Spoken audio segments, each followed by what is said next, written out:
literally as we're sitting down to set up for the show, this happens. Frank Saravelli, amongst many others of the insiders, are reporting that there's a done deal, a trade between the Rangers and the Canucks, sending JT Miller to autocorrect B York, aka New York. And Emily Kaplan has a tweet that Sam just found saying Miller, the return from the Rangers is Filip Chytil, Victor Mancini, who is an AHL defenseman for Hartford, and a draft pick. That's the latest that we've seen. I'm sure there'll be more to it, but three or four different reporters have Chytil going to Vancouver as part of the JT Miller trade. What we do know is that he has already scratched and left the building. So first and foremost, Luds, JT Miller will not be playing for the Vancouver Canucks against Dallas tonight. How does that affect this game?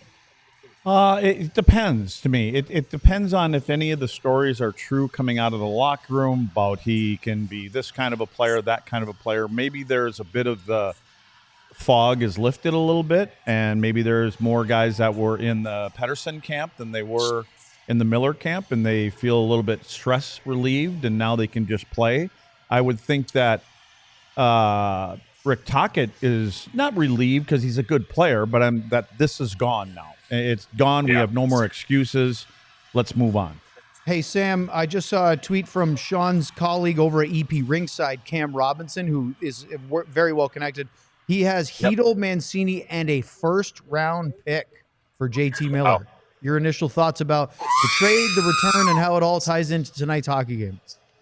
Yeah, looks like a protected first-rounder and two prospects going from Vancouver along with JT Miller, so we don't know who those players are yet, but I mean, we can't come to the AAC on a Friday night anymore. It's just massive trades every time we do the last 2 weeks. So first off, as Lud said, this has got to feel good for Vancouver and for Miller just to move on. This has been a long time coming.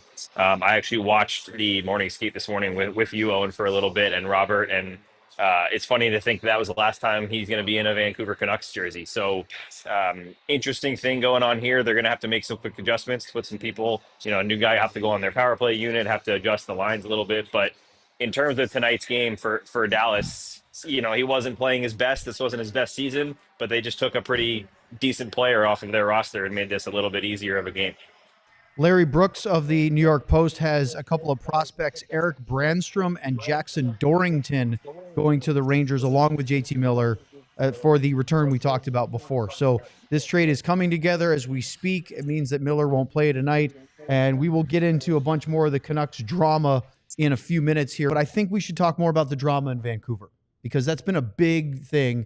And now here it sounds like it's finally happening, right? Miller getting traded to the Rangers. We've seen what we think is the return. Filip Chytil, the big part of it, a first-round pick, couple prospects going either way. What really stands out to me about this Vancouver Canucks team under Rick Tocchet is that when he came in as their head coach a couple years ago, he's got them playing harder, and they were a better team. They weren't just looking for offense and playing sort of that soft style. They started working and forechecking much harder.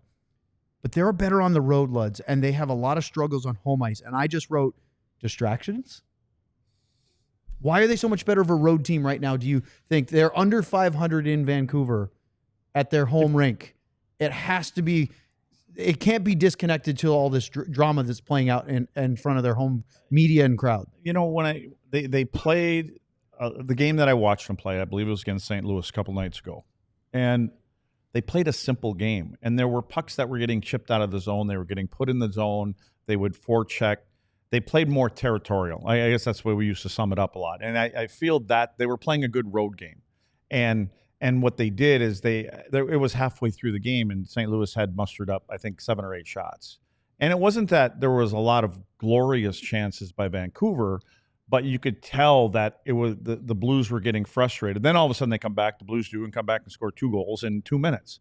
So I think that they've kind of dumbed it down a little bit.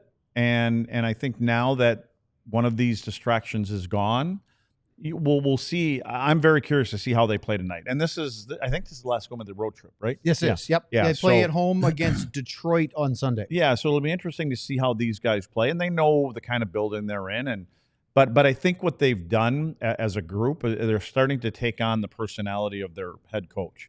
Very similar to, Rod Brind'Amour and what goes on in Carolina. And Rick is he's a hockey guy. He gets it, obviously, and he's been through everything, and he's able to relate to everybody, and he's able to relate to some of these tiffs or these things that happen in the locker room. But obviously, it went too far for them, and even Tocchet couldn't figure it out. Now they've taken care of it.